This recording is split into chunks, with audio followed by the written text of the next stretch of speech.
கடந்த சட்டமன்ற தேர்தலில் எந்த கட்சிக்கு போட்டீங்க, எதுக்காக போட்டீங்க?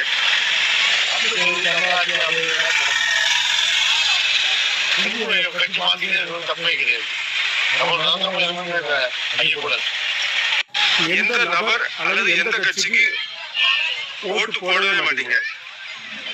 ஓட்டு போடாத யாராவது வரல. ஓட்டு போடக்கூடியது நான் போடப்படுறேன். அது எந்த மாற்றம் கிடையாது. இப்ப இருக்கிற ஆளுங்கட்சிக்கு சரியான எதிர்கட்சின்னு எந்த கட்சியை நினைக்கிறீங்க?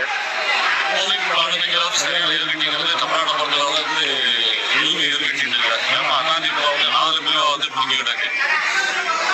பிஜேபி தமிழ்நாடு இப்போதைக்கு வளர்ந்து வரக்கூடிய கட்சி. அப்படிங்கும் எதிர்கட்சிங்கிறது எதுவுமே ஆளுங்கட்சிங்கிறது இனி வரும் 2027 அப்புறம் தான் முடிவு பண்ண முடியும். இப்போதைக்கு எதுவுமே தர முடியாது.